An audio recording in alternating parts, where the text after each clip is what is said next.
no es novedosa la afirmación de que son los países más ricos los que mayor contaminación generan.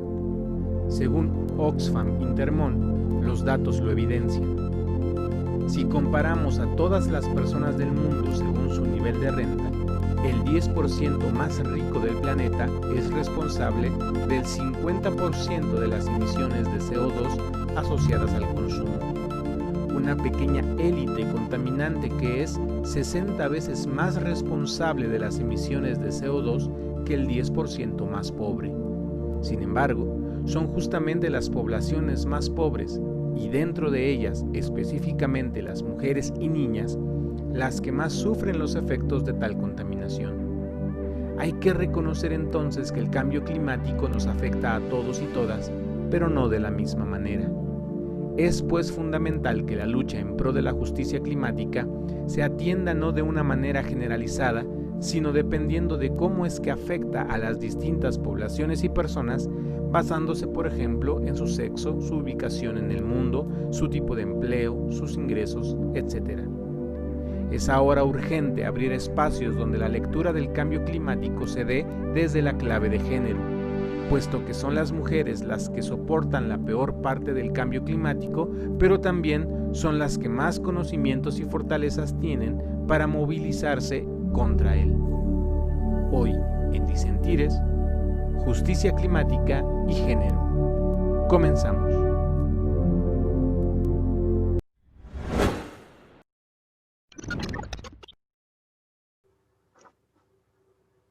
Pues muchas gracias por acompañarnos en esta cuarta entrega de Disentires. El día de hoy, para tratar el tema que ya hemos presentado, pues nos va a acompañar Natalie Hernández. Ella nos acompaña desde Costa Rica, nos hace el favor de acompañarnos desde la hermana República de Costa Rica. Y ella es socióloga, comunicadora social, gestora cultural, comunitaria y activista feminista. Como decía, desde Costa Rica nos acompaña. Y bueno, es un placer, un privilegio que pueda estar con nosotros, que se dé este tiempo, que se dé este momento para acompañarnos, lo cual agradecemos infinitamente por pues también todas las dificultades que requiere también de pronto el tiempo. Pero bueno, agradecemos a Natalie que esté hoy con nosotros. Muchas gracias, Nat, por eh, acceder a, a esta charla, a esta plática. No, muchísimas gracias a ustedes más bien por invitarme y yo encantada de compartir con ustedes. México es un país que llevo en el corazón y del cual estoy muy enamorada, entonces muy feliz de poder estar, aunque sea dialogando a la distancia. Ahorita es como la forma, ¿no? Pero lo interesante es Sí, que el diálogo no se acabe, que podamos seguir pensándonos, reflexionándonos. Pues de nuevo, muchas gracias por acompañarnos. La primera pregunta, digamos, que quisiera que nos contaras, que nos comentaras un poquito, es que en torno a esta diversidad que son los feminismos, ¿no? Que están ahí la gran diversidad de discursos, de posicionamientos, de reflexiones, que es el feminismo o los feminismos. ¿En dónde estás tú situada? ¿Desde dónde tú te posicionas? ¿O desde dónde tú elaboras, digamos, tus reflexiones, ¿no? En el feminismo, ¿en dónde tú estás situada? claro. Este, Miras que esa pregunta está como difícil de contestar porque yo nunca me he posicionado como desde un feminismo, como soy esto, ¿verdad? Del montón de feminismos que hay y que incluso seguramente hay más de los que yo he tenido la capacidad de leer, comprender o por lo menos profundizar. Pero más que posicionarme desde uno y decir, me ubico como feminista tal, lo que he aprendido en mi vida y en mi activismo es más como agarrar, agarrar de todos estos planteamientos que tienen discusiones muy distintas, agarrar del feminismo de colonial, aprendizajes, del feminismo latinoamericano, del feminismo marxista, el ecofeminismo, el feminismo comunitario y de todos pues he agarrado como poquitos, aprendido poquitos y de todos me parecen sumamente importantes, todos hacen aportes importantes y también a todos les puedo hacer como preguntas y cuestionamientos, no necesariamente todo me lo creo, ¿verdad? Ujú. Creo que siempre a cualquier teoría o cualquier movimiento político hay que plantearle preguntas, Sí, sí, sí. pero yo nunca me he posicionado como soy feminista tal, sino que como tal vez mis influencias sí son más como el feminismo comunitario, el ecofeminismo, el feminismo decolonial, el latinoamericano, el feminismo marxista, tal vez por ahí me distancio más del feminismo liberal, por ejemplo, pero al final y al cabo creo que todo se ha agarrado poquitos. Igual, pues yo no me considero una experta, ¿verdad? Siempre estoy en constante aprendizaje y pues habrá muchas cosas que todavía no conozco, incluso tal vez en movimientos Ujú. que todavía no he tenido la posibilidad de conocer. Sí, recién escuchaba como un comentario acerca de los feminismos, que Ujú, de repente tanta diversidad se veía como un problema, digamos, pero quien comentaba decía, no, bueno, es que más bien es como una de sus mayores virtudes también, ¿no? Que tiene la posibilidad de posicionarse en diferentes espacios, diferentes reflexiones, que quizá el reto sería de repente articular todas esas reflexiones, pero para que después digamos, articularlas para algún problema en común, digamos, alguna lucha común, pero después para que cada una regrese, ¿no? Cada espacio, cada reflexión a la propia lucha que ha asumido, que le corresponde, ¿no? Entonces, digamos que tú verías también verdadero esto, ¿no? Que la claro. diversidad es positiva, que el reto es la convergencia, pero Ujú. que, bueno, esa diversidad aporta siempre demasiado. ¿Lo verías? Claro, yo creo que la diversidad y la diferencia son riquezas más bien. En el momento en el que vea algo muy muy homogéneo más bien, pues me preocupa porque somos muy diversas como personas también y como sectores y como grupos y de repente hay mujeres, no como mujeres somos homogéneas, o sea, hay mujeres indígenas, hay mujeres negras, hay mujeres campesinas, mujeres de zonas urbanas, latinoamericanas, europeas, ¿verdad? Y todas con condiciones muy distintas y pues por ahí sale un poco que haya tantos feminismos y creo entonces sí que la diferencia, incluso creo que el disenso y el que no estemos de acuerdo en todo siempre como feministas es valiosísimo, es sumamente importante y es enriquecedor más bien. Yo creo que sí hay una convergencia en todos los feminismos y es esta lucha de nosotras como mujeres de reconocernos como un grupo oprimido frente a un sistema patriarcal y que debemos liberarnos de ese sistema patriarcal, que ese sistema patriarcal nos oprime y los efectos los vivimos de maneras diferenciadas, sí, pero al final todas estamos bajo esta jaula, dirían algunas teóricas, y pues la idea de todos los feminismos al final es liberarnos de esta jaula que es el sistema patriarcal machista, pero sí, los efectos los vivimos muy distintos. Y otra cosa que yo también veo como que tal vez es ese punto de convergencia, es que la liberación de cualquier opresión no es individual, ¿verdad? No es como que yo ya me liberé, sino que es colectiva, es un tema social. Entonces, por eso es que podemos reconocernos, a pesar de todas las diferencias, a pesar de todos los feminismos que hay, podemos reconocernos todas como un sujeto político que lucha colectivamente para liberarse de este sistema patriarcal. Y pues sí, las diferencias vienen justamente de la diversidad que hay de mujeres, de sectores que están aquí adentro en este movimiento que somos muy distintas y por ende comprendemos y tenemos visiones distintas del mundo. Sí, sí, sí, sí, no, sí, es interesante y muy pertinente, ¿no? Justo como lo dices, que pues la diferencia y la diversidad más bien suman y son necesarias también, ¿no? De mirar y de pensar. Bien, entrando ya un poco en el tema que nos ocupa hoy, el concepto como tal, si bien creo que no es nuevo, con honestidad yo recién lo he escuchado, ¿no?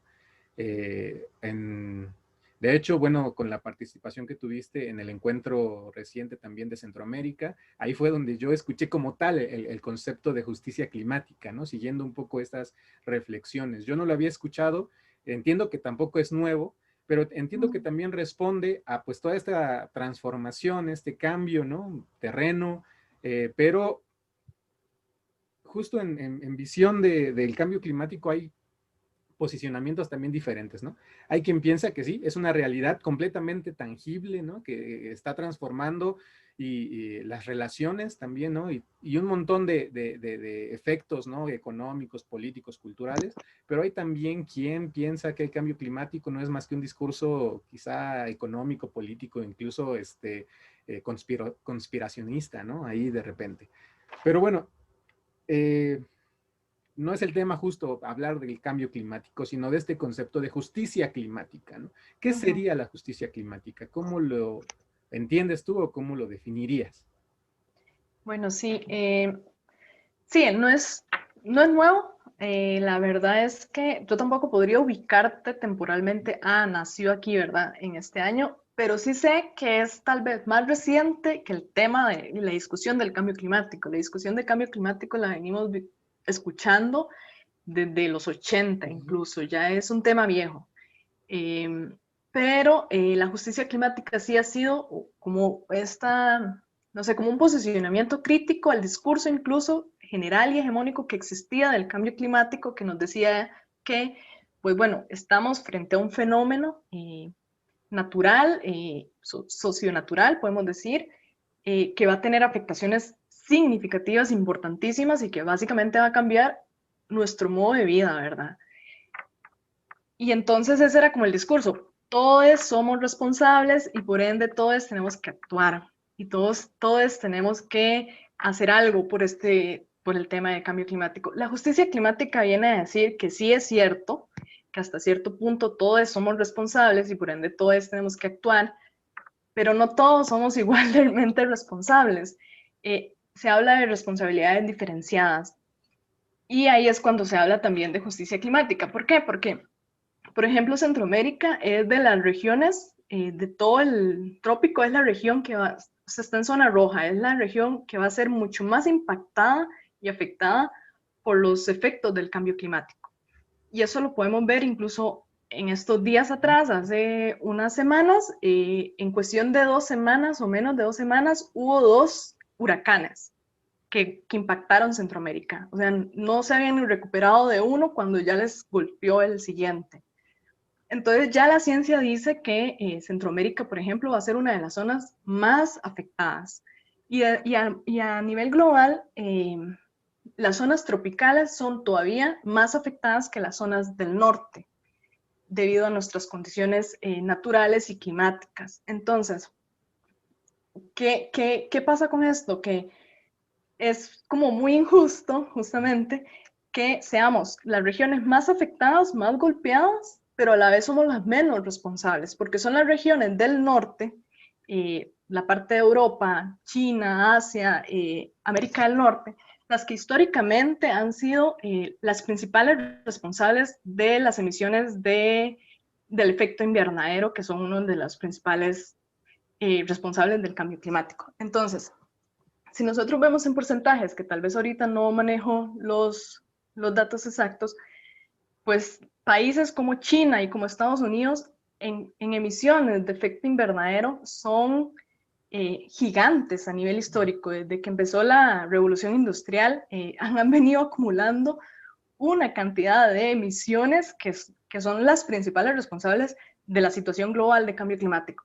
Pero no, estos países al mismo tiempo no van a ser los más impactados, sino que vamos a ser los países del sur que no tenemos tanta responsabilidad en ese cambio climático. Entonces, por eso se habla de justicia climática, porque tienen que existir responsabilidades diferenciadas, es decir, que los países con más emisiones y con más contaminación deberían ser los que más responsables se están haciendo de este fenómeno, los que están tomando acciones más grandes y también los que deberían estar más financiando e invirtiendo más dinero en esto. Y, y justamente, incluso para que los países más golpeados y que a la vez son más económicamente, pues estamos por debajo, por no decir subdesarrollados, porque el tema del desarrollo tiene todo un tema, pero económicamente no estamos igual a estos países, bueno, pues que también se construyan programas, se financie el tema de la gestión social de riesgos, se construyan políticas públicas y también para eso se ocupa dinero. Entonces, justamente es un poco el tema de la justicia climática, comprender que no todas las personas no todas las poblaciones y no todas las regiones van a ser igualmente afectadas, que hay poblaciones que por condiciones incluso también económicas e históricas van a estar más golpeadas, y que al mismo tiempo estas regiones que son más golpeadas no son las principales responsables de este fenómeno. Entonces, que haya una responsabilidad diferenciada y que se genere justicia en este tema para, para que haya incluso más igualdad. Podría decirse entonces que, digamos, estos efectos del cambio climático, justamente para, digamos, este sur global, ¿no? Estas comunidades o países que económicamente no son tan fuertes, podría sumarse como a una serie, o sea, digamos, podríamos pensarlo como también otra forma de opresión, otra forma de explotación y otra, o sea, se suma, ¿no? A todas las que de por sí ya se tienen en estos países, en estos lugares, porque Exacto. finalmente, como dices tú, es este 10% de países más ricos que son los que generan la mayor cantidad de contaminación, pues se ven beneficiados por esa contaminación y afectan, obviamente, ¿no? Tanto directa como indirectamente a los países que de los que obtienen, digamos, ¿no? ese beneficio. Entonces se suma, ¿no? Los efectos del cambio climático a toda esa serie de opresiones, explotaciones e injusticias que estos países han metido o más bien cometido con los países, digamos, del sur global. Claro, el que seamos, el sur global, seamos las regiones más impactadas y más afectadas, no es casual, justamente. No es como que al cambio climático se le ocurrió y vamos a afectar más a estas zonas. No, o sea, responde, pues sí hay responde, hay pues un tema geográfico, climático, del trópico, del clima tropical, de las especies que existen en los bosques tropicales que son mucho más vulnerables y menos resistentes a los cambio drástico, digamos. Sí, es cierto, pero la gran mayoría o podemos decir, el gran problema aquí es un tema histórico, social, político y económico de opresión de los países del norte hacia los países del sur. Entonces, si nosotros tuviéramos tal vez otras economías que no han sido históricamente explotadas, que no han sido históricamente eh, extraídas nuestras riquezas, tal vez tendríamos más posibilidades y más herramientas para hacerle frente a este tema, pero somos países desposeídos que de repente tienen que hacerle frente a los impactos de un fenómeno que pues no es nada fácil, ¿verdad? Que no es tan sencillo. Claro, claro, claro. Y ahora, bueno, hablar ya, ¿no? De justicia climática en clave de género, ¿no? Que es también Uh algo -huh. interesante porque uno pensaría, como bien dijiste, ¿no? Pues el cambio climático igual es algo que nos afecta a todos, ¿no? Pero entonces leer el cambio climático, la justicia climática a través de la clave de género, pues tiene también otras reflexiones, otros condicionamientos, ¿no? Más o menos cómo iría o por qué es necesario o qué aporta mirar esta justicia climática, esta exigencia de justicia climática desde la clave de género. Claro, justamente por lo mismo, estamos en una sociedad que se sostiene de la desigualdad, que es una estructura jerarquizada donde unos están por encima de otros, ¿verdad? Y en estas distintas jerarquizaciones, las mujeres, pues históricamente se nos ha puesto por debajo de los hombres. Entonces, obviamente, al estar en una situación de desigualdad y de vulnerabilidad ya social, política, desde siempre, también las mujeres vamos a ser más golpeadas y más impactadas por cualquier crisis. Crisis económica, una crisis política, un conflicto armado. Las primeras más golpeadas y afectadas siempre somos las mujeres. ¿Por qué? Porque justamente estamos en este sistema desigual que ya nos pone en una condición vulnerable frente a todos estos fenómenos. Con la crisis climática, con el cambio climático, pasa exactamente lo mismo. Y lo podemos ver hasta con datos. Según la ONU, ya ha lanzado algunos datos que, por ejemplo, plantea que las mujeres y las niñas tienen 14 veces más probabilidades de morir en una catástrofe natural que los hombres. El 80% de las personas refugiadas en el mundo por situaciones de catástrofes naturales son mujeres. Y, por ejemplo, para ponerlo a nivel local, en Costa Rica con el huracán Otto, que fue un huracán que impactó directamente a Costa Rica en la zona norte, que es una zona campesina, rural, La mayoría, hablemos de tal vez un 90% de las personas que fallecieron en la zona norte fueron mujeres. Entonces, evidentemente sí hay pues un mayor impacto a nosotras, las mujeres, frente a esta crisis, como lo hay si hubiera una crisis política, si hay un conflicto armado, si hay crisis económica como la que también estamos viviendo por la pandemia. Las mujeres somos las primeras en salir afectadas porque ya nos encontramos en una situación desigual. ¿Cómo lo podemos ver tal vez a nivel más concreto estas desigualdades con el tema del cambio climático? Bueno, primero que todo, nosotras las mujeres, por la división sexual del trabajo en el que estamos, que siempre se nos ha recargado por completo a nosotros el tema del cuidado de la familia, el tema de básicamente la reproducción de la vida en nuestras familias, en nuestras comunidades, pues somos las que tenemos que encargarnos de dar alimento, dar agua a nuestras familias, y esas cosas, esas tareas dependen, por ejemplo, de los recursos naturales que tenemos a nuestro alrededor. En el momento en que esos se ven afectados, nosotras también nos vemos afectadas. En el momento en el que hay una catástrofe natural, y la mujer, pues obviamente va a tener el triple de carga emocional, porque no solo está pensando en los bienes materiales que perdió, no solo está pensando en que el río se creció y le destruyó la parcela, sino también que los hijos, qué agua les va a dar, que los alimentos que tenía para cultivar se le perdieron y era lo que tenía para alimentar a su familia. Entonces hay una triple, o yo diría hasta triple carga mental y emocional en las mujeres frente a una crisis como esta. Y pues si hablamos de mujeres campesinas y de mujeres indígenas, por ejemplo, que tienen una estrecha relación con la naturaleza para poder reproducir su modo de vida, pues si este entorno se ve afectado, pues obviamente su vida por completo se ve afectada. Entonces, eso por un lado. Otro tema también en el que podemos ver justamente este impacto o esta afectación es en el tema de la tenencia de tierra en nuestro país, que tal vez puedo abordar ahora más adelante, que es completamente masculinizada. Las mujeres no tenemos acceso a tierra, no tenemos acceso a financiamiento tampoco, por lo mismo. Entonces, todo esto afecta no sé, hay una crisis, hay una catástrofe natural. Bueno, nosotros no tenemos financiamiento, al igual que los hombres, para poder reconstruir nuestro hábitat, o no tenemos, si queremos construir alternativas porque se nos está escaseando el alimento y ocupamos sembrar nuestro propio alimento, no sé, de repente no tenemos tierra para hacerlo. Entonces, estos son como ejemplos de desigualdades patriarcales y sociales que siempre hemos vivido las mujeres, pero que obviamente frente al cambio climático nos golpea más.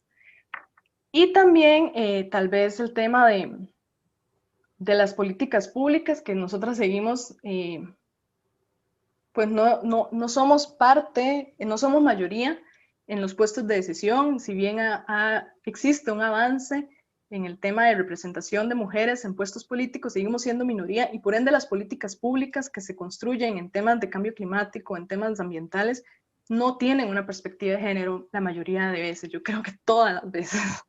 Entonces, obviamente todo esto afecta de una manera diferenciada a las mujeres, al cuerpo de las mujeres, a la vida de las mujeres.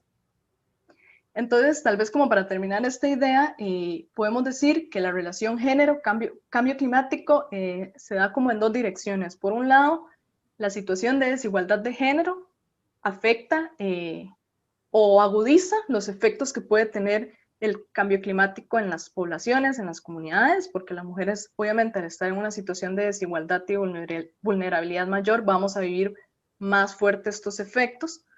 Pero al mismo tiempo, los efectos del cambio climático agudizan la desigualdad de género, porque si ya éramos, pues, tal vez poblaciones que estamos excluidas del acceso a tierra, que estamos excluidas incluso de la educación, del financiamiento, que estamos en situaciones muchas veces de pobreza, muchas mujeres incluso madres solteras, jefas de familia solas que tienen que hacer, velar por su familia sin el apoyo de nadie. obviamente todas estas desigualdades ya se van a agudizar si estamos frente a una catástrofe o una crisis, ¿verdad? Entonces, funciona en dos direcciones. Por un lado, la desigualdad de género agudiza los efectos del cambio climático o cómo los vivimos, pero también estos efectos van a venir y agudizar pues la situación de desigualdad de género en la que estamos. Hace mucho sentido, ¿no? Que leer el cambio climático desde esa perspectiva, porque justamente siendo las mujeres un grupo históricamente vulnerado, ¿no? Vulnerable también, ¿no? Con mucha escasez, ¿no? E incluso con muchas limitaciones para acceder, como bien decías tú, a los bienes estratégicos para la vida y además toda esta capitalización justo de esos bienes, ¿no? Explotación, extracción, toda esta necropolítica también hacia con la tierra y justamente los efectos pues quienes más, los efectos negativos, quienes más los experimentan, pues son los grupos más vulnerables y entre los grupos más vulnerables, pues son las mujeres, pues hace mucho sentido, ¿no? Justamente leer desde ahí, porque hay una realidad, digamos, y esa ha sido como una constante ahora en estas entrevistas que hemos estado haciendo, hay una realidad que se escapa a quienes no viven, por ejemplo, en esas dificultades, ¿no? Hay una realidad que se escapa quizá por vivir desde el privilegio a quienes no han perdido, ¿no? Todo en un huracán, por ejemplo.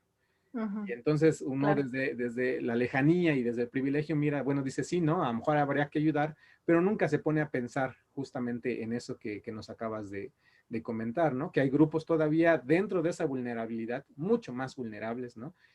Cuyos efectos Exacto. no serán únicamente pérdidas materiales o cuestiones de clima, ¿no? Sino que tienen que ver mucho más allá, ¿no? De violencia, de incluso esto que mencionabas de las políticas públicas.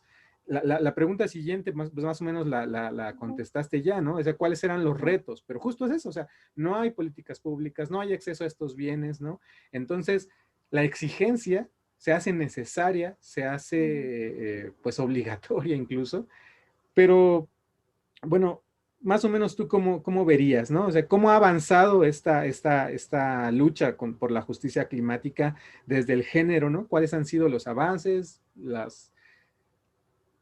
Es que, quiero preguntar si ha habido logros, pero a lo mejor es como difícil pensar en ese término de logros, pero sí supongo que ha habido aportaciones, ¿no? Sí ha habido ya reflexiones muy puntuales, ¿no? Entonces, más o menos, si tú nos pudieras comentar algunas. Claro, es como difícil tal vez ver logros concretos y quizás ese es uno de las metas que tenemos en la lucha. Tal vez el logro ahorita es como que ya el tema del género se está logrando posicionar en la agenda del cambio climático, que no se hable de cambio climático a nivel general, sino con perspectiva de género. O sea, por lo menos ya está en la agenda.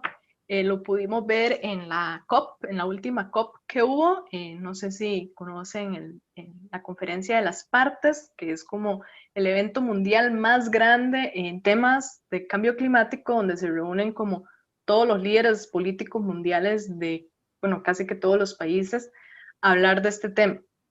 Uno puede hacer como todas las críticas del mundo a estos espacios de la COP, por ejemplo, porque son espacios donde se gasta una millonada, porque viajan todos los líderes, y hablemos en masculino, porque la verdad es que la mayoría son hombres, a hablar de cambio climático y al final pasan 2 semanas discutiendo y ya llevan 25 COPs, es decir, 25 años discutiendo y pues uno no ve como que se concretice nada. Pero bueno, a pesar de eso, sigue siendo el evento más importante y es importante que las discusiones de género se posicionen ahí. Y ya, por lo menos en esta última COP, en la número 25 que hubo, que iba a ser en Chile, pero por los conflictos que hubo el año pasado en Chile, al final se hizo en España, ya el tema del género se posicionó como un punto clave de agenda, de discusión, y se logró que entre los acuerdos finales es que las acciones que se generaran fueran con perspectiva de género. Sigue siendo muy discursivo, tal vez no se ve justamente estas acciones concretas, pero por lo menos ya el tema se está posicionando en la agenda a nivel global, a nivel centroamericano. Bueno, vos pudiste conocer un poco el evento del Foro Centroamérica Vulnerable Unida por la Vida, que es un evento en el que yo tuve pues la posibilidad de participar este año un poco en la organización desde Costa Rica, y el tema de género también fue una lucha posicionarlo. Este es el segundo año que ya se habla y que hay un espacio propio para el tema de mujeres y de género. Entonces, como que ya sí se está logrando posicionar que tiene que existir una perspectiva de género. Todavía quizás el reto es ya ver ese posicionamiento en acciones concretas, ¿verdad? En políticas concretas, pero por lo menos ya se está logrando tener en agenda eh, pública, en agenda política, que tiene que abordar el tema del cambio climático con perspectiva de género. Por lo menos ya se está discutiendo. Al principio, antes incluso de la entrevista, hablábamos de las dificultades que esta pandemia ha presentado justamente para el impulso de estas luchas, ¿no? De poder, pues sí, acuerpar o acompañar, incluso como decías tú también en la calle o en algunos otros instrumentos, ¿no? Parece que ahora nuestros instrumentos pues son muy mediáticos en este sentido, ¿no? Digitales. Entonces, ¿cómo has visto tú también esa... pero incluso vería también, bueno, en este caso, ¿no? Que yo me pude acercar a este encuentro de manera virtual, pues tuve esa posibilidad de hacerlo, ¿no? De enterarme de lo que estaba reflexionándose y bueno, quizás se puede llegar a un mayor auditorio, pero sí trae, ¿no? Dificultades para ir, digamos, dándole acompañamiento a la lucha, ¿no? Entonces, ¿tú has visto que ha complejizado o complicado más esta pandemia Claro, también esa lucha? claro, por supuesto. Primero que todo, porque con la pandemia se agudizaron un montón de desigualdades que las comunidades estaban viviendo, ¿no? Y no solo se agudizaron, sino que también se les vinieron nuevas luchas encima. Y entonces muchas, por lo menos en el foro, te voy a hablar propiamente del foro primero, yo sé que la mayoría son, o sea, no la mayoría, el foro está conformado por puras organizaciones de sociedad civil, por ONGs, por organizaciones comunitarias que de repente frente a una situación como la pandemia, el tema de cambio climático ya no es el primer punto en agenda. O sea, hay emergencias más inmediatas que hay que estar atendiendo y de repente es un poco difícil tal vez darle la continuidad del seguimiento, la articulación que debería tener el cambio climático, el tema de cambio climático, si tenemos que estar enfrentando que las compañeras de las comunidades se quedaron sin trabajo, se quedaron sin ingresos, tal vez algunas están enfermas por el tema de la pandemia y no tienen acceso de calidad a un servicio de salud, ¿verdad? Entonces, obviamente que esto vino a afectar en ese sentido, en que frente a una situación de crisis tan grande como la que estamos viviendo, de repente no podemos darle la prioridad que quisiéramos al tema del cambio climático. Y también lo vería aquí en Costa Rica al menos, con el tema de la virtualidad es sumamente difícil acompañar a las poblaciones campesinas, rurales, comunitarias, porque obviamente los efectos del cambio climático, como te digo, no los van a vivir todos por igual y las poblaciones rurales, las poblaciones campesinas, las poblaciones indígenas son las que se van a ver más afectadas. Pero al mismo tiempo, estas poblaciones, al menos aquí en Costa Rica, yo no sé cómo será la situación en México, pero el acceso a comunicación y a Internet, por ejemplo, es súper centralizado. Aquí casi que solo la GAM, que llaman en el gran área metropolitana, San José, Heredia, las zonas urbanas, podemos tener un acceso a Internet pues rápido, que nos permite acceder a cualquier evento, a cualquier información, pero las compañeras de zonas rurales tal vez solo tienen el acceso al internet del celular, que se les gasta súper rápido y además, justamente por las desigualdades que pasan las mujeres, de que son las encargadas del cuidado, tal vez ese acceso a internet que tienen lo tienen que gastar en lo poco que tienen es para que los niños y niñas se conecten a sus clases, hagan sus tareas y ellas no pueden entonces tener el acceso, el mismo acceso a información, el acceso a este tipo de eventos, conversatorios. A ellas obviamente les cuesta un montón más porque hay una desigualdad enorme en el acceso a información y el acceso a Internet.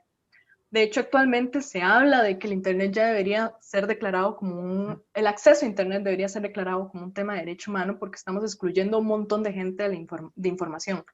Y también es muy difícil dar acompañamiento porque las organizaciones no pueden, al menos al principio de la pandemia, estaba totalmente prohibido salir de sus casas, entonces no podían movilizarse a la zona norte, a los territorios indígenas, a Guanacaste, que es zona costera. No había posibilidad de movilizarse, entonces todo el acompañamiento que podían darse era por teléfono y termina siendo muy limitado también. Entonces, sí, yo creo que definitivamente esto vino a afectar enormemente la organización y la lucha en torno a este tema. Porque además también si sumamos, ¿no? Que de parte de algunos estados, gobiernos, por ejemplo, en México se ha dado, ahora en Oaxaca, en Michoacán, y sé que también en Costa Rica se ha dado, que han aprovechado justamente esta, digamos, fragmentación que se ha dado con el aislamiento, y que se han dado también un montón de asesinatos de defensores y defensoras de territorios, de agua, por ejemplo, ¿no? De zonas completamente pues, vitales para el sostenimiento de la vida, pues los gobiernos también han aprovechado esta situación pandémica para ejercer, bueno, gobiernos y transnacionales sobre todo, ¿no? Para ejercer esa violencia que si de por sí se había dado, ahora es mucho más difícil acompañar, ¿no? Y mucho más difícil visibilizar. Solamente, pues, las noticias que van corriendo, pero eso lo hace mucho más complejo, ¿no? Sí, completamente. Cuéntanos un poco ya, digamos, de esta lucha, de esta propuesta de cambio de justicia climática, pero en tu experiencia, pues muy local en Costa Rica, ¿no? Sé que ahora, por ejemplo, fueron también afectados, no tanto como Nicaragua o Honduras, ¿no? Pero sí también, ¿no? Ha pegado ahí esta cuestión de los huracanes y que además no ha cesado, ¿no? Si no estoy No. mal informado, todavía vienen algunos, se pronostican algunos huracanes, o al menos uno más en esta zona. Pero bueno, tú te has vinculado con estas luchas contra, más bien de la justicia climática o por la justicia climática, pero ¿cómo se vive desde Costa Rica, desde tu foco, digamos? Vieras que en Costa Rica es un reto enorme esta lucha y este tema. Todavía en los otros países centroamericanos está mucho más posicionado el tema, está mucho más claro. Hay mucho más organizaciones, la gente tal vez tiene como más conocimiento. Costa Rica, yo no sé por qué, qué pasa con los costarricenses, como que siempre estamos un poco distanciados, nos creemos tal vez un poco muy distanciados de Centroamérica, no sé, no nos creemos parte de Centroamérica, yo no sé, pero Costa Rica le ha costado más como posicionar el tema de la justicia climática y el cambio climático. Incluso el activismo aquí es súper poco, está incipiente, está en pañales. A diferencia de otros países de Centroamérica, que ya uno ve articulaciones más grandes, que hay 200 organizaciones. Hay muchas organizaciones ecologistas, de mujeres indígenas que luchan por proteger su territorio, mujeres costeras, pero no necesariamente con un foco de cambio climático. Este tema les está empezando a llegar hasta ahorita. Y también a nivel ya como de sociedad civil y de activismo hay como mucha, no sé, como mucha resistencia. En Costa Rica siempre ha existido mucha resistencia al activismo, o sea, los que ponemos el cuerpo en las calles somos los vagabundos, los chancletudos, los que queremos oponernos al desarrollo siempre, ¿verdad? Pero además de eso, en cambio climático, el tema es como que la gente no, todavía, no sé, yo siento que lo sienten muy lejano, como que no les va a afectar, como que, o tal vez hay mucho desconocimiento, no hay tanta información, pero sí ha sido como muy difícil posicionar el tema aquí en Costa Rica. Somos pocas las personas y son pocas las organizaciones, yo diría que hacen un gran trabajo, pero que sigue siendo poco los que dan esta lucha o los que están posicionando este tema en Costa Rica. Y también en Costa Rica, tal vez no tanto de cambio climático específicamente, pero que está vinculado el activismo ecologista también, el que lucha justamente en contra de las actividades extractivistas, el que lucha por la defensa de los ríos. Todo este movimiento ecologista también es súper poquito, como que cuando uno va a una manifestación o a una reunión o a una acción en defensa de un río, son los mismos de siempre, unos cuatro gatos. Yo creo que en Costa Rica ha afectado mucho que hay como un mito muy grande posicionado en el imaginario social de que somos un país verde, que fue algo que se nos impuso como parte de nuestra identidad. Somos un país verde, tenemos parques nacionales, entonces en el tema ambiental estamos súper bien, cuando no es tan así, ¿verdad? Entonces sí ha sido como un reto enorme posicionar este tema. Yo creo que ya se está avanzando como como que ya estamos dando pasitos más importantes, ya tal vez la gente se está empapando del tema, ya incluso la academia pues habla del tema de cambio climático.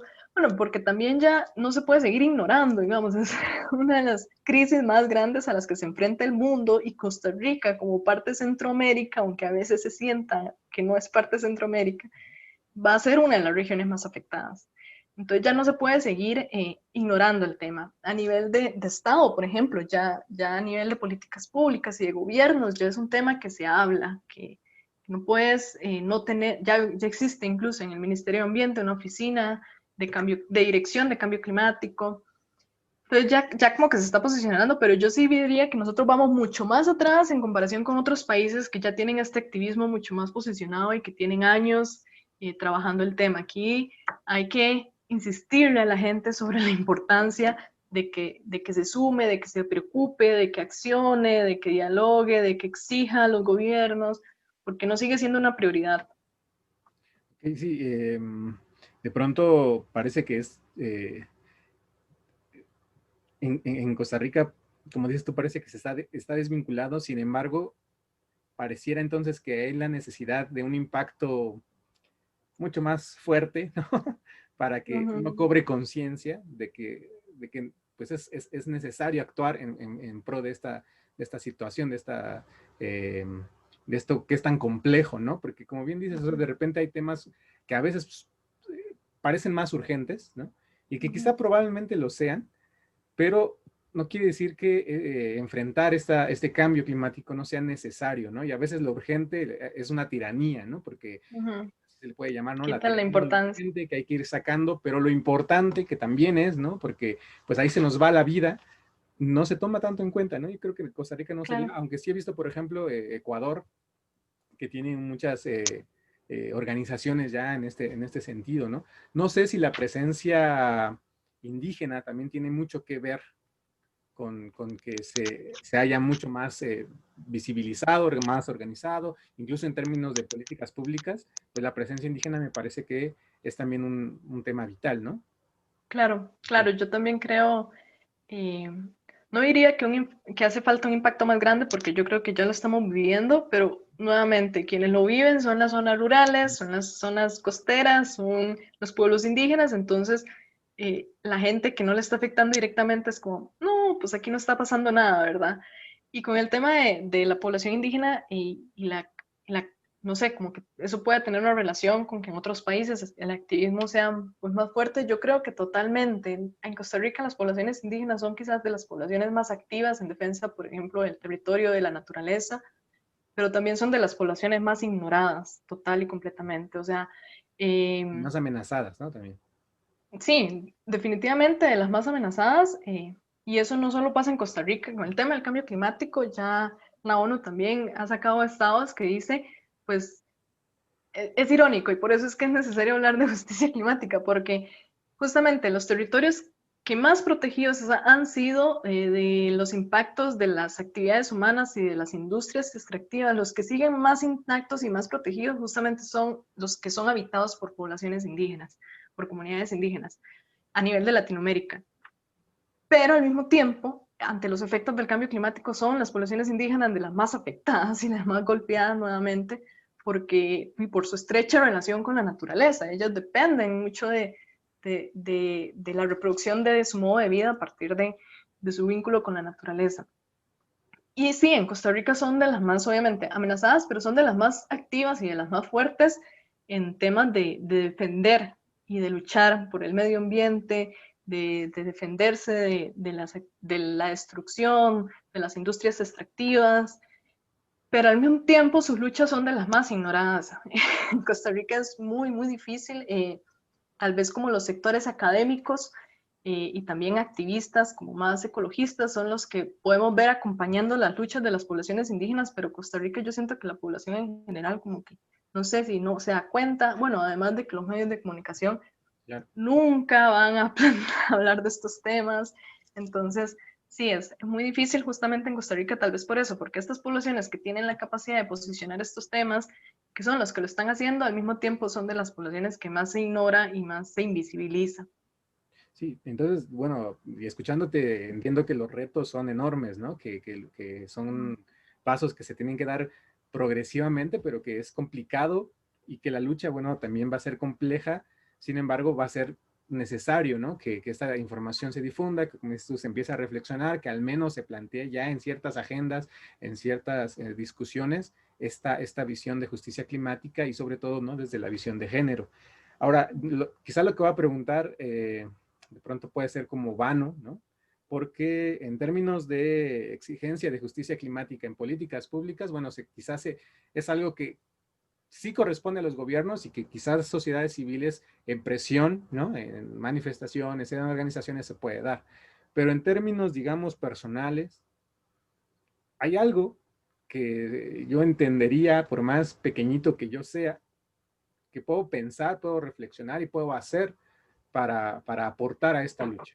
¿Qué podría Ujú. alguien cualquiera aportar desde su persona, ¿no? Claro, sí, sí, sí, y no es una pregunta banal, es el inicio de todo, yo creo, el inicio de cualquier movimiento, de cualquier lucha colectiva y de transformación social también pasa por una dimensión personal. Eh, se puede hacer muchas cosas a nivel personal, pero hay que tener cuidado, y eso quiero hacer la aclaración primero, de que con el cambio, con el tema de cambio climático, que ya se está posicionando más y que está de moda, incluso hay como empresas, industrias que pues ahora te dan la pajilla verde y te dicen no compres bolsas de plástico. Entonces hay que tener cuidado con ese discurso que nos responsabiliza personalmente del cambio.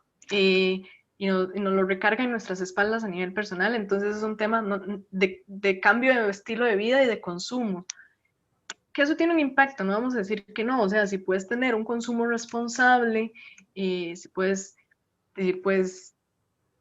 no sé, apoyar por un lado a las costureras de tu región que te hagan tu propia ropa en vez de comprarle a las industrias masivas, que además son de las principales contaminantes. La industria textil y de moda es la segunda más contaminante en el mundo, la tercera. O sea, sí, obviamente ese cambio individual de consumo, de yo hacer un consumo más responsable, decir, bueno, no, este producto que voy a consumir, ¿cuánto contaminó para llegar a mí, digamos, para yo poder consumirlo y qué tanto lo necesito?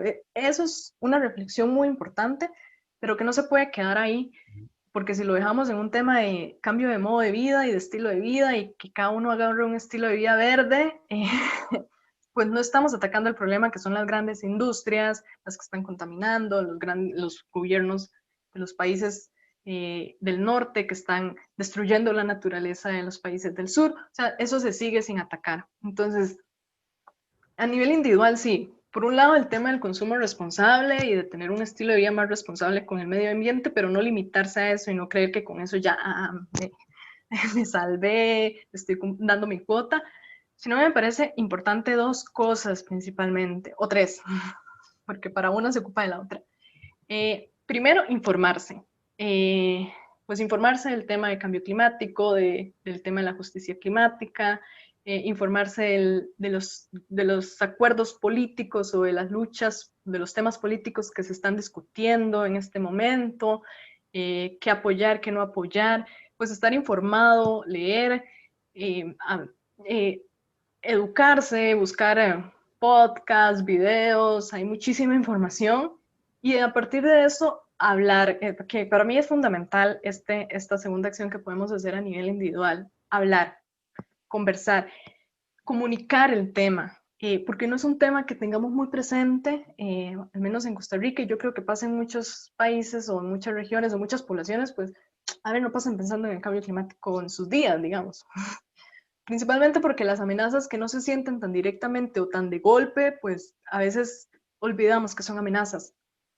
Entonces hay que hablar, hay que posicionar el tema. ¿Y cómo? Bueno, hablemos de este tema en nuestras casas, con nuestras familias. Vamos a una reunión familiar y saquemos el tema. No sabes qué es cambio climático. Bueno, ¿sabías que esto está pasando en nuestras comunidades, con nuestros vecinos y vecinas?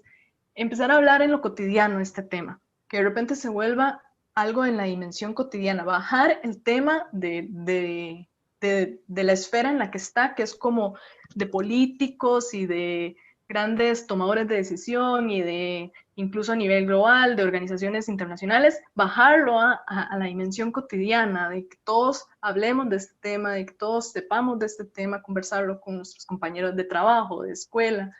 Entonces, por un lado, el tema de comunicar el tema, de darlo a conocer. Y segundo, yo diría que sí es sumamente importante, pues, de buscar alguna organización o crearla en nuestras comunidades, eh, hacer tejido social, hacer colectivos alrededor de este tema, organizarnos, buscar qué podemos hacer.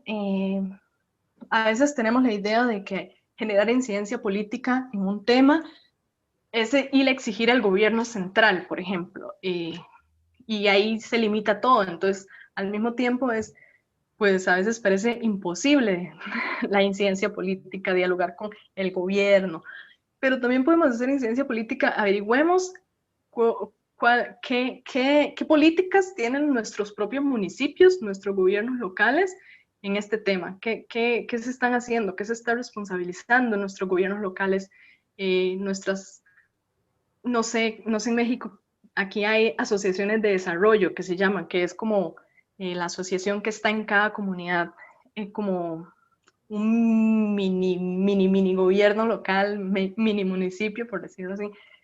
Vayamos y conozcamos esas organizaciones, exijámosles que tengan acciones en este tema, posicionemos el tema en nuestras comunidades, organicémonos, apoyemos las luchas que ya se están dando. Hay muchísimas manifestaciones para exigir cambios, para exigir demandas, de repente cambiar el chip y no decir, bueno, hay gente vaga, sino realmente yo voy a ir a poner el cuerpo ahí también si puedo, o si puedo apoyar de alguna forma este movimiento, preguntar cómo hacerlo, porque sí, o sea, las acciones individuales son sumamente importantes, son el inicio de todo, pero no podemos quedarnos en lo individual porque el cambio no se va a dar de manera individual. Entonces, empezar a tejer acciones en colectivo, empezar bueno, tal vez en nuestra propia comunidad, en nuestro barrio hay otra gente que le interesa el tema y podemos hacer un grupito de 5 personas y ya ahí hacemos algo, ya hacemos una acción, aunque sea concientizamos. Entonces yo creo que sí se puede hacer, sobre todo en esos ejes, el consumo responsable, siempre con la crítica que no podemos enfocarnos solamente en un tema de consumo, cuando hay un tema de sistema y de producción. Informarse sobre el tema, estar pendientes, educarse, buscar información, hablar del tema a partir de que nos informamos, posicionar el tema en nuestra vida cotidiana, en nuestras familias, en nuestras comunidades, en nuestros barrios, en nuestros trabajos y buscar cómo podemos colectivizar, qué podemos hacer desde lo más local incluso, qué podemos hacer en nuestro barrio, qué podemos hacer en nuestra comunidad. Y si ya de ahí podemos ir avanzando a otras esferas y podemos de repente participar en un movimiento nacional, en un movimiento centroamericano, en un movimiento latinoamericano, pues genial, ¿verdad? Pero con que ya hagamos ese primer intento de hacer acciones en nuestra propia comunidad, ya yo creo que es un paso enorme en este tema. Y eso que dijiste, creo que pasa con muchos de los temas importantes, no solamente urgentes, ¿no? Que de repente están como demasiado lejanos, ¿no? Que se miran como no parte de una realidad cotidiana y qué importante es jalarlos a la realidad cotidiana, mirar esos efectos, pero también esas acciones que uno puede hacer, ya no únicamente como bien decías, ¿no? Como una carga de yo soy responsable totalmente, sino también soy responsable, ¿no? sé entender esa parte, pero que también hay otras acciones a tomar, ¿no? Que no es únicamente, lo decías como al principio también, ¿no? Cuando de repente uno ya cree que ha contribuido con su cuota, pues entonces ahí se da cuenta del privilegio en el que uno está viviendo, ¿no? Ahí de pronto claro. se da cuenta que dices, bueno, pues sí, pero no es tan así, ¿no? Y creo que la otra parte de la colectividad también me parece como necesaria. Y creo que también todas los temas de justicia, tanto climática, ¿no? En términos de luchas feministas, de luchas de mujeres, de luchas indígenas, tienen que pasar por ahí, ¿no? Por la colectividad, a lo mejor en lo pequeño, pero que alguien también por ahí decía, ¿no? Justo esa posibilidad de una gran cantidad de pequeños colectivos haciendo cosas, ¿no?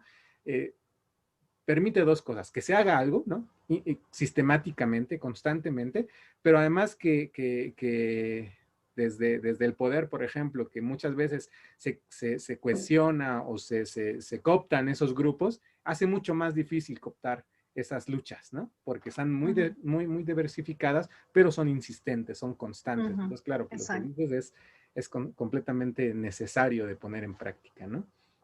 Una última pregunta, quizá ya de manera más personal, que va a ser doble, ¿no?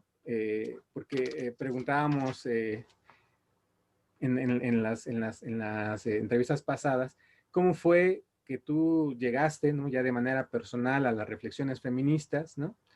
¿Qué produjo en ti, ¿no? ¿Cómo cambió en ti personalmente, ¿no? Tu forma de vida, tu forma de pensamiento, ese encuentro, cómo fue y qué transformó en ti? Pero entonces también la segunda sería, ¿cómo fue tu encuentro, ves, con esta lucha por la justicia climática y qué cambió en ti, ¿no? Entonces, por la que quieras empezar. Ok, ¿cómo fue mi encuentro con el feminismo? ¡Wow! ¡Qué pregunta!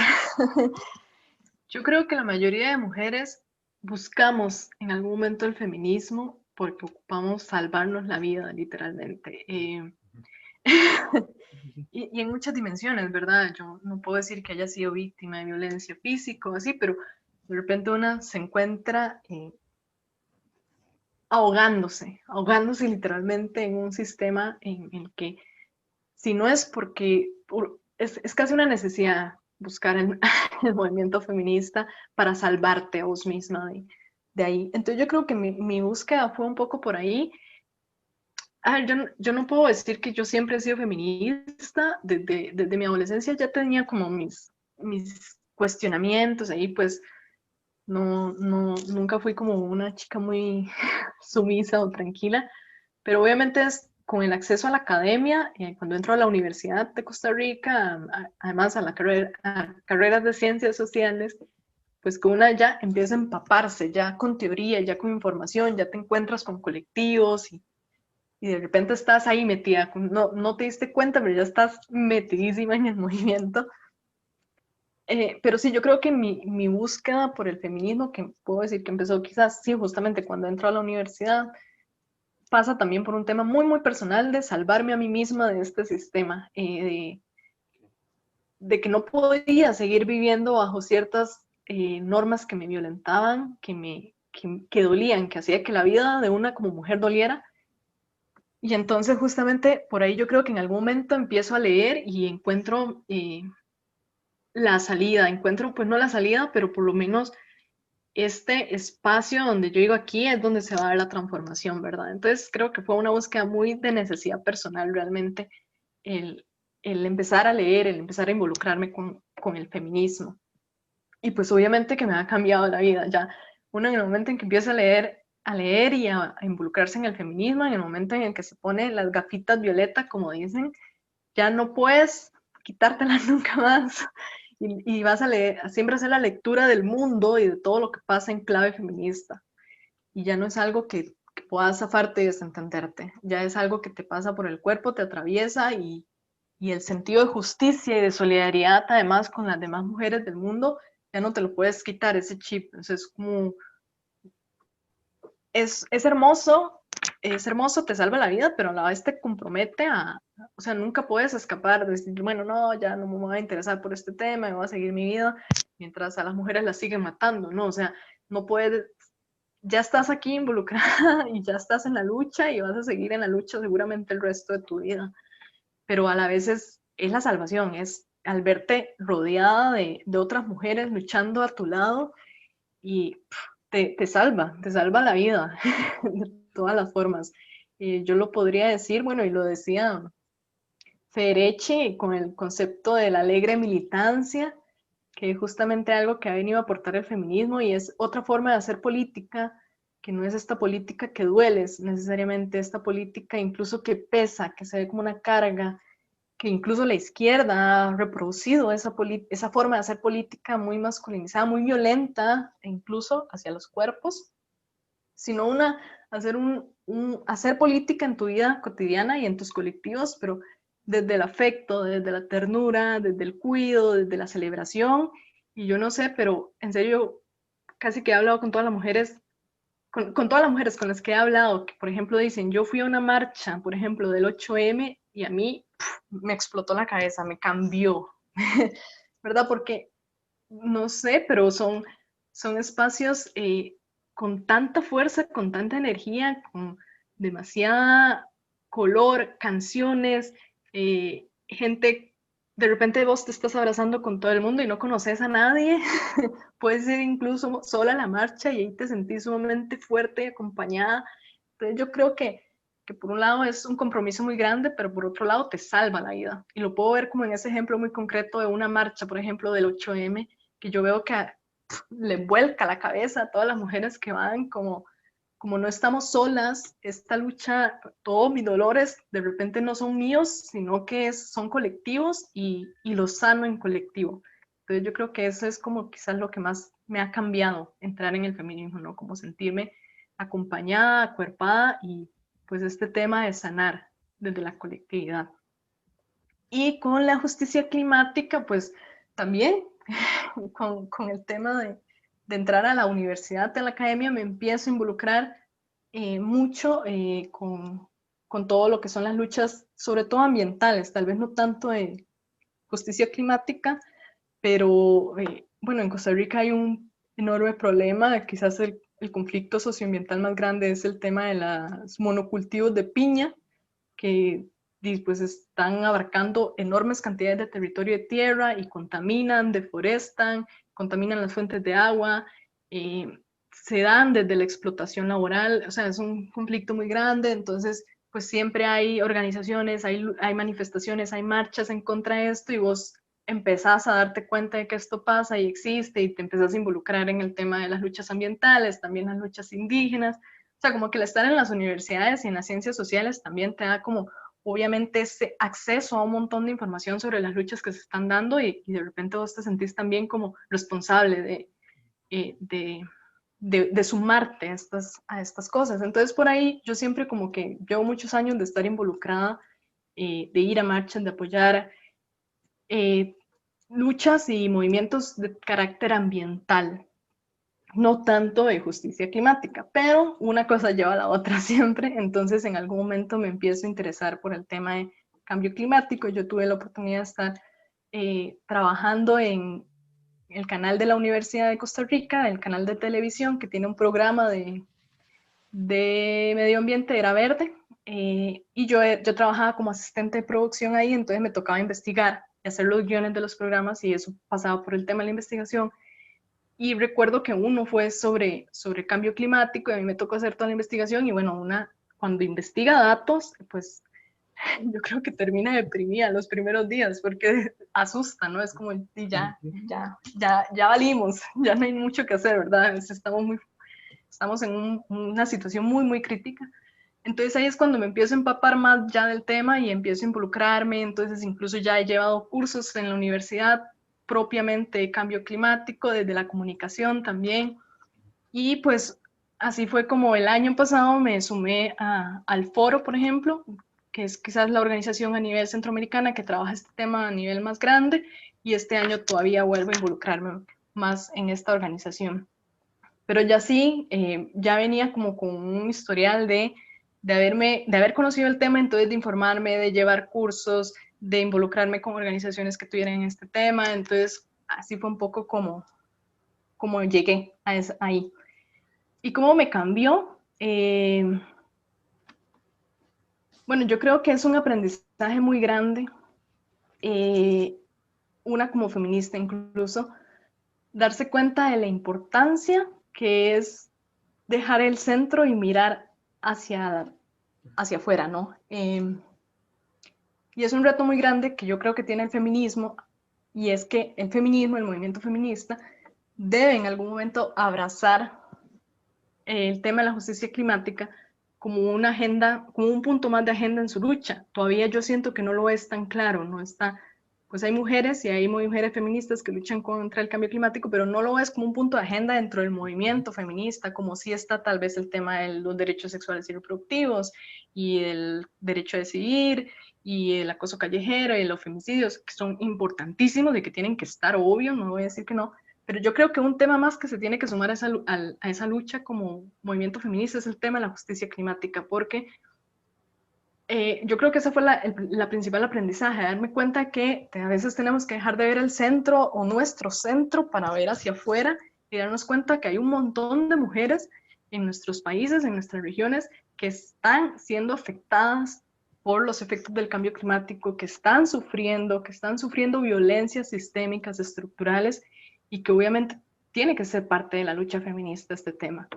Entonces, es como eso, como mirar hacia afuera y también aprender de las mujeres, de los feminismos comunitarios, por ejemplo, de las mujeres en las comunidades que se están organizando. Y eso fue en la pregunta que me dijiste de los aportes que se estaban dando. Yo mencioné como tal vez el aporte a nivel más macro, que es el tema del posicionamiento en la agenda política, pero se me olvidó justamente mencionar esto. En las comunidades ya hay mujeres construyendo alternativas sobre este tema. No es como que es un tema como que las mujeres no nos hemos involucrado, no. Somos las más afectadas, pero al mismo tiempo somos las mujeres las que estamos sosteniendo en nuestras comunidades las alternativas, las organizaciones, las mujeres, las organizaciones en las comunidades que luchan contra el cambio climático, que defienden los territorios, que construyen alternativas como el tema de la soberanía alimentaria, de la economía social solidaria, son mujeres las que lo sostienen. Entonces, también es como mirarla, sacar la mirada del centro y ver hacia afuera, no solo para comprender que debemos solidarizarnos con estas situaciones y con estas luchas, sino también para aprender de lo que ya ellas están haciendo y de las resistencias y de las alternativas que ya las mujeres rurales, campesinas, indígenas están haciendo. Entonces creo que ese ha sido como el principal aprendizaje de involucrarme en el tema de justicia climática. Primero, de darme cuenta que es un tema que el feminismo tiene que abrazar y que tiene que abarcar. Y segundo, aprender de las mujeres de las zonas rurales que están haciendo cosas increíbles, están construyendo alternativas, están construyendo resistencia y que pues debemos aprender de ellas también. Nada, muchas gracias por darte el tiempo, este espacio. Gracias por contarnos tu experiencia, por aportarnos con tu palabra. De verdad que a la hora de escucharte, pues es como dices, ¿no? De repente uno puede estar muy, muy ciego en muchas cosas, pero al escuchar experiencias así, ¿no? Al empezar a mirar hacia otras posibilidades, cuando uno se pone esas gafillas, pues ya de repente es difícil voltear para otro lado, ¿no? Ya es complicado negar esas realidades y entonces uno tendría que empezar a comprometerse, ¿no? Y creo que es algo que ahora tu palabra pues nos ha dejado ahí un montón de compromisos, un montón de retos personales y comunitarios que hay que empezar a enfrentar, pero bueno, esa era como justo la intención de este espacio, ¿no? De a lo mejor conocer otras expresiones, otras reflexiones que de pronto están ahí, pero son lejanas, ¿no? O son, apenas nos llega un eco por ahí, pero creo que lo que nos has compartido hoy ha sido pues sumamente valioso y creo que a quien lo pueda mirar, lo quien nos pueda escuchar, creo que también le dejará pues al menos un ojo abierto, ¿no? No sé si los dos, ya habrá otras cosas que también, pero ya no lo podrá cerrar, ¿no? Ya tendrá que estar mirando siempre para ese lado, ¿no? Entonces, muchísimas gracias por tu palabra, por tu experiencia y por darte este tiempo de acompañarnos el día de hoy. No, gracias a vos por tomarme en cuenta en este proyecto tan bonito. Y pues sí, la idea de hablarlo, justamente de hablarlo en este espacio y de hablarlo en cualquier otro espacio, no sé si dejar un ojo abierto en las personas, pero por lo menos una espinita ahí punzando. Ya con eso ganamos. Entonces, más bien, muchas gracias por el espacio. Pues de nuevo, muchas gracias y también muchas gracias a quienes nos han mirado, quienes nos mirarán. Gracias por acompañarnos. Esta es la 4ª entrega. Nos queda para la primera temporada una 5ª entrega.